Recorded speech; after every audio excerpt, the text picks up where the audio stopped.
கர்த்தருடைய பரிசுத்த நாமத்துக்கு மகிமை உண்டாவதாக. கர்த்தர் அடியேனையும் பிள்ளைகளை இதுவரைக்கும் பத்திரமாய் பாதுகாத்தார். அதுபோல் இந்த வசனத்தை கேட்குறவங்க ஒவ்வொருவரையும் கர்த்தர் பாதுகாத்து வருகிறார். கர்த்தருக்கு ஸ்தோத்திரம்.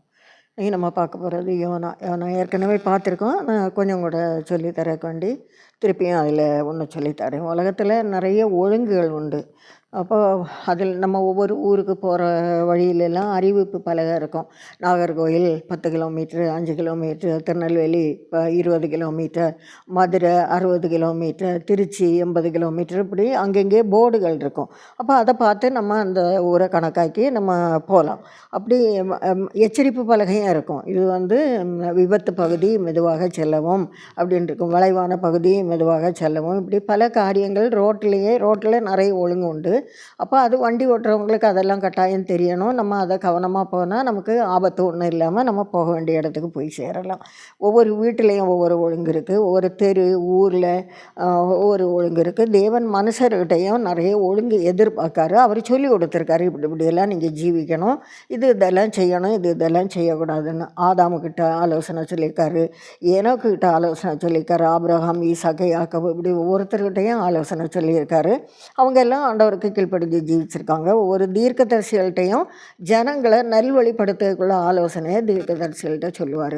சொல்லி இவங்க இப்படி செய்யக்கூடாது, இன்னென்ன காரியம் தப்பு, என்னென்ன காரியம் சரி அப்படின்னு சொல்லுவார். ஆதாமுக்கிட்ட தோட்டத்தில் உள்ள கனியை புசிக்கண்டான்னு சொல்லுவார். அப்போது நடுவில் உள்ள கனியை புசிக்கண்டானா அதை சாப்பிட்டதுனால அவங்க பாவம் செய்ததுனால அந்த தோட்டமும் இல்லாமல் போச்சு, அவங்களுக்கு ட்ரெஸ் இல்லாமல் போச்சு, நிறைய அந்த தெய்வ மகிமை எல்லாமே இல்லாமல் போயிட்டு. யோனா தீர்க்கதரிசி காலம் 2 ராஜாக்கள் 14ஆம் அதிகாரம் 23 25 வரை வரும். யூதா ராஜாவாகிய அமத்சியா, இஸ்ரவேலின் ராஜா ஏரபயாம், அந்த காலத்தில் தான் யோனா தீர்க்கதரிசி இருந்தது. புதிய ஏற்பாட்டிலேயே யோனாவை பற்றி எழுதியிருக்கு. மத்தேயு 12ஆம் அதிகாரம் 39 41 வரை, யோனா இரவும் பகலும் 3 நாள் ஒரு பெரிய மீனின் வயிற்றில் இருந்தது போல மனுஷகுமாரனும் இரவும் பகலும் 3 நாள் பூமியின் இருதயத்தில் இருப்பார் அப்படின்னு சொல்லியிருக்கு. அப்போது ஏசாயா, எரேமியா, எசேக்கியேல், தானியேல், அப்படிப்பட்டவங்க எல்லாம் ஒவ்வொருத்தரும் ஒவ்வொரு தீர்க்க தரிசனம் சொல்லியிருக்காங்க. இயேசு கிறிஸ்துவை பற்றியும் சொல்லியிருக்காங்க. அதெல்லாம் தான் நடக்குது. அப்போது இவங்க என்ன, இந்த இயேசு கிறிஸ்து 3 நாள் பூமியின் இருதயத்தில் இருப்பார்னு இருக்குது. இப்போ யோனா 1, 2, 3 அதிகாரம் மகாநகரமாகிய நினிவேக்கு போன ஆண்டவர் சொல்லும்போது யோனாவுக்கு அங்கே போகிறதுக்கு மனசில்லை. அவங்கெல்லாம் மகா பாவிகளாக இருந்து அவங்க பாவம் தேவ சமூகத்தில் போய் எட்டுனதுனால இவருக்கும் அந்த ஜனங்களுக்கு மேலே ஒரு வெறுப்பு. அவங்களுக்கு ஏன் சொல்லணும், ஆனால் தேவனுக்கு சுபாவம், ஒருத்தன் துன்மார்க்கத்தை விட்டு மனம் திரும்பினா அவனுக்கு நித்திய ஜீவன் கிடைக்கும். மனம் திரும்புகிற ஒரே பாவியை நிமித்தம் பரலோகத்தில் மிகுந்த சந்தோஷம் உண்டாயிருக்கும்னாகும் வசனம் இருக்குது. அதுதான் ஆண்டவர் பார்ப்பார். ஆனால் இவர் இவங்க பாவி இல்லை, இவங்களுக்கு போய் என்ன சொல்லணும்னு சொல்லிட்டு தான் இவர் கப்பல் ஏறி நினிவேக்கு போகிறாரு. அப்போ போகிற வழியில் கப்பல் ஏறி தர்ஷீஸுக்கு போகிறாரு. போகிற வழியில் கடலில் கொந்தளிப்பு உண்டாகும். அப்போ கப்பலில் உள்ள ஜாமானெல்லாம் பறக்கி போட்டுருவாங்க. எல்லாம் எடுத்து கடலில் எரிஞ்ச பிறகும் அந்த கடல் கொந்தளிப்பு நிற்கலை. யாருனால இந்த கொந்தளிப்புன்னு சீட்டு போடும்போது யோனாக்கு பேரில் விழுது. அப்போ இவரை பார்க்கும்போது இவர் இந்த கப்பலில் அடித்தட்டில் போய் நல்லா உறங்குவார். அப்போ மாலுமி அவரை எழுப்பிட்டு நீ தேவனை நோக்கி வேண்டிக்க, இந்த பாரு இப்படி இந்த கடல் கொந்தளிச்சுட்டு இருக்கு, நம்ம என்ன செய்யணும் தெரியலைன்னு சொல்லிட்டு சீட்டு போடுவாங்க. சீட்டு யோனா பேருக்கு விழுந்தோடனே கேட்பாங்க, நீ என்ன செய்தா, எங்கேருந்து வர, நீ யார், எந்த ராஜ்யத்தான் அப்படின்னெல்லாம் கேட்கும்போது, நான் எபிரேயன், தேவனுக்கு விரோதமாக இப்படி யார் சொன்ன இடத்துக்கு போகாமல் நான் வேறு இடத்துக்கு போகிறேன் அப்படின்ட்டு சொல்லுவார். சொன்னோன்னே நீ ஏன் இப்படி செய்தா அப்படின்னு சொல்லுவார். அப்போ சொல்லி கேட்பாங்க. கேட்டு பின்னும் கடல் ரொம்ப கொந்தளிச்சிட்டு இருந்தோடனே இந்த கொந்தளிப்பு அடங்க ஒன்னாலன்னு எங்களுக்கு மனசில் ஆயிட்டு, கொந்தளிப்பு அடங்கணுன்னா நாங்கள் என்ன செய்யணும் அப்படின்னு கேட்காங்க. கேட்டோன்னே நீங்கள் என்ன தூக்கி சமுத்திரத்தில் போட்டுருங்க, கடல் உங்களுக்கு அந்த கடல் கொந்தளிக்காதுன்னு சொல்லுவார். அப்போ இவர் குற்றம் செய்து வந்தார், இவர் சாட வேண்டியது தானே, ஆனால் அவங்கள தூக்கி போட சொல்லார். உடனே தூக்கி போட்டுருவாங்க. போட்டோடனே அவங்க என்ன சொல்லிட்டு அவங்க எடுத்து போடாங்கன்னா, அப்பொழுது அவர்கள் கர்த்தரை நோக்கி கூப்பிட்டு ஆண்டவரே அப்படின்னு கூப்பிடுறாங்க. கர்த்தரை நோக்கி கூப்பிட்டு ஆண்டவரே கர்த்தாவே, இந்த மனுஷனுடைய ஜீவ நிமித்தம் இந்த மனுஷனுடைய ஜீவ நிமித்தம் எங்களை அழைத்து போடாதையும், குற்றமில்லாத இரத்தப்பழியை எங்கள் மேல் சுமத்தாதையும், தேவரீர் கர்த்தர், உமக்கு சித்தமாக இருக்கிறபடி செய்கிறீர் என்று சொல்லி யோனாவை எடுத்து சமுத்திரத்தில் போட்டாங்களாம். அப்போ யோனாவை சமுத்திரத்தில் போடுறதுக்கு முன்னே இந்த ஜனங்களுக்கு தேவனை பற்றி நல்ல ஒரு அறிவு உண்டாயிற்று. இவர் கீழ்ப்படியாமல் அங்கே போனாலும் கர்த்தருக்கு செயல்களை அவங்க உணர்ந்துட்டாங்க.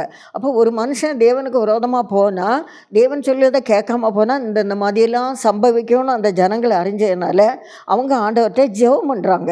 கர்த்தரை நோக்கி கூப்பிட்டு ஆண்டவரே, இந்த பாவத்தை எங்கள் மேலே சுமத்தாதீங்கன்னு சொல்லுவாங்க. அப்போ யோனா சமுத்திரத்தில் விழவும் கடல் அமர்ந்துட்டு உடனே அந்த மனுஷர் கர்த்தருக்கு மிகவும் பயந்து கர்த்தருக்கு பலியிட்டு பொருத்தனைகளை பண்ணினார்கள். அப்போ அவங்க எல்லாம் என்ன செய்திருக்காங்க, ஆண்டவர் தான் தெய்வம்னு அறிஞ்சுக்கிட்டாங்க. அவருக்கு பொருத்தனை பண்ணி பலியெல்லாம் செலுத்தினாங்களாம். கப்பலில் எப்படி பலி செலுத்தினாங்கன்னு தெரியல, ஆனால் பலி செலுத்தினாங்கன்ட்டு இருக்கு. யோனாவை விழுங்கும்படி ஒரு பெரிய மீனை கர்த்தர் ஆயத்தப்படுத்தியிருந்தார். அந்த மீன் வயிற்றிலே யோனா பகல் 3 நாள் இருந்தான். அப்போ ஒரு பெரிய மீன், பெரிய மீனை ஆயத்தப்படுத்தி மீனுக்கு வயிற்றுக்குள்ளே யோனா போயாச்சு. ராப்பகல் 3 நாள் இருந்திருக்காரு. இருந்துக்கிட்டு அவர் அங்கே வெளியில் உள்ள காரியங்களெல்லாம் பார்த்து அவர் மீனுக்கு வயிற்றுக்குள்ளே ஜோம் பண்ணுவார்.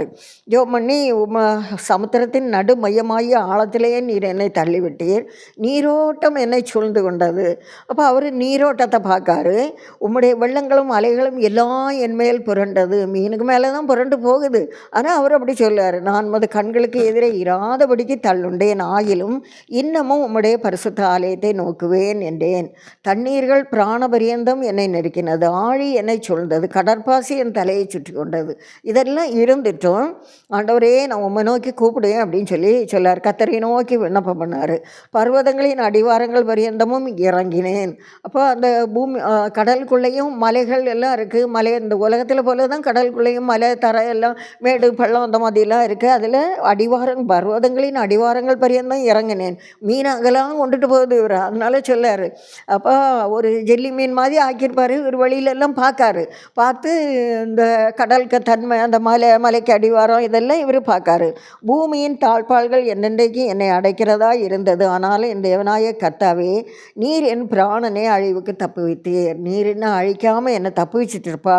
என் ஆத்மா என்னில் தொய்ந்து போகையில் கர்த்தரை நினைத்தேன் அப்படின்னு சொல்லார். அப்போ ஆண்டவரே, நீர் என்னை அழிக்காமல் காத்தீர் அப்படின்னு சொல்லார்.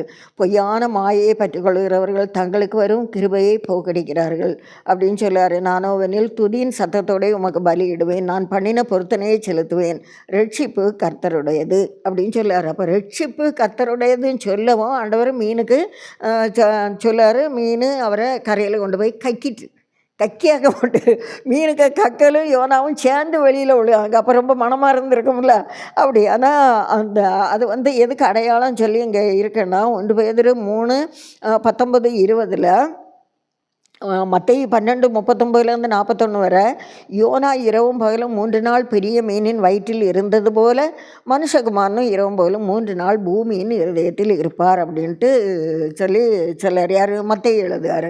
அப்போ ஆண்டவர் 3 நாள் அது அடையாளம், இயேசு கிறிஸ்துவுக்கு அடையாளமாக யோனா 3 நாள் மீனுக்கு வயிற்றுக்குள்ளே இருந்தாராம்.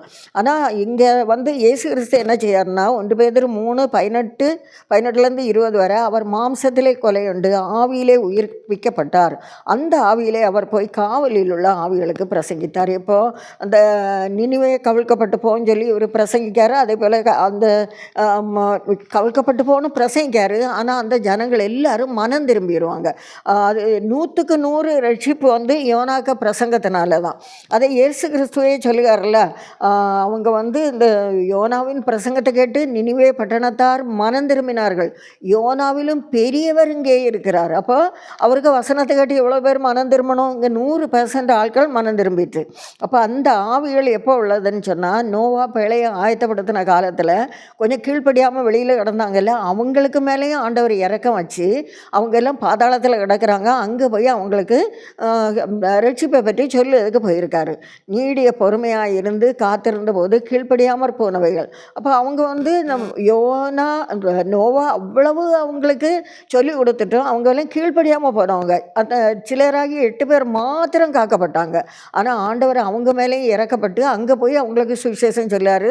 அதில் எத்தனை பேர் மேலே வந்தாங்கன்னு தெரியாது. ஆனால் ஆண்டவர் அந்த ஜனங்களுக்கும் இறங்குறார். அவங்க வந்து பாதாளத்தில் இருந்தாலும் அவங்களுக்கு இறங்கி அவங்களுக்கு போய் சுவிசேஷம் சொல்லார். அப்போ இயேசு கிறிஸ்து வந்து மரித்து அவர் வந்து என்ன செய்கிறாரு, இந்த மாம்சத்திலே கொலையுண்டு ஆவியிலே உயிர்ப்பிக்கப்பட்டார். இந்த மாம்சம்தான் அவருக்கு செத்து போச்சு. ஆனால் ஆவி வந்து ஜீவனோட அது அங்கே போயிட்டு அங்கே போய் சுவிசேஷம் சொல்லுது. நான் நினைக்கிறேன் இவங்க கல்லறை முடவும் சரீரம் எல்லாம் சேர்ந்தே போயிருக்கோம் அப்படின்னா நான் நினைக்கிறேன். அப்போ அந்த மாதிரி இந்த இயேசு கிறிஸ்து தானே அவர் வல்லமை உள்ளவர்ல. யோனாவின் பிரசங்கத்தினால 100% ஆட்கள் மனம் திரும்பிச்சு. அதே போல் இயேசு கிறிஸ்துவ பிரசங்கத்திலே இந்த வசனத்திலே அப்போ எவ்வளோ பேர் மனம் திரும்பணும். யோனாவிலும் பெரியவர் இங்கே இருக்கிறாருனாக்க இயேசு சொல்லுவார். அப்போ அவருக்கு வசனம், அவருக்கு அந்த வார்த்தை, அந்த பைபிள், இந்த வசனம் எல்லாமே எவ்வளவு ஜீவன் உள்ளது. யோனாக்க பிரசங்கத்தில் 100% மனம் திரும்பினாங்கன்னா இந்த வசனத்தின்படி எல்லாருமே மனம் திரும்பணும். ஆனால் இப்போ மனம் திரும்புவதற்கு ஆட்கள் குறவு. மனம் திரும்புகிற ஒவ்வொருவரையும் ஆண்டவர் வந்து பாதுகாப்பார். நம்ம மனம் திரும்பி 100க்கு 100 நம்ம பர்ஃபெக்டாக இருக்கும்போது இயேசு கிறிஸ்து நம்மளை பாதுகாப்பார். நம்ம ஜீவன் அழிஞ்சு போகாமல் நம்மளை நித்திய ஜீவனுக்கு வழி நடத்துவார். அதனால் நம்ம அந்த வசனங்களுக்கு கீழ்ப்படிஞ்சு 100க்கு 100 ஆண்டவருக்கு கீழ்ப்படியணும், 100க்கு 100 வசனங்களுக்கு கீழ்ப்படியணும். இயேசு கிறிஸ்துவுக்கு அன்பு பெருசு. அவர் எந்த பாவியையும் தள்ள மாட்டார். எப்படிப்பட்ட பாவியாக இருந்தாலும் நான் பாவி ஆண்டவரே இந்த பாவங்களை மன்னிங்கன்னு சொன்னால் அவர் மன்னிப்பார். மன்னித்து நம்மளை பரிசுத்தப்படுத்துவார். இயேசு கிறிஸ்துவின் ரத்தத்தால் இல்லாமல் இப்போ வந்து மீட்பு கிடையாது. பழைய ஏற்பாட்டு காலத்தில் ஆடு மாடு புறா அந்த அதுகளுக்கு ரத்தம். இப்போ அப்படி இல்லை. இயேசு கிறிஸ்து நமக்கு வேண்டி ரத்தம் செஞ்சிருக்காரு. நம்ம அதை விசுவாசித்து நம்ம பாவங்களை அறிக்கையிட்டு பரிசுத்தமாக ஜீவிக்கணும், மனம் திரும்பி ஜீவிக்கணும். அதுதான் இப்போ உள்ள உபதேசம். அதுக்கு கீழ்ப்படியுமோ நமக்கு ஆண்டவர் நித்திய ஜீவனை தருவார். நம்மளை ஆண்டவர் பாதுகாப்பார். கர்த்தர் இந்த வார்த்தைகளால் உங்கள் ஒவ்வொருவரையும் ஆசீர்வதிப்பாராக. இன்னும் வேண்டிய எல்லா ஞானத்தையும் வசன அறிவையும் கர்த்தர் உங்கள் எல்லாருக்கும் தருவாராக. இயேசுவின் நாமத்தில் ஆமேன். பிகால்ட் ஐ பிரிங் லைஃப் எட்டர்னல். இதோ நான் நித்திய ஜீவனை கொண்டு வருகிறேன். பைபிள்.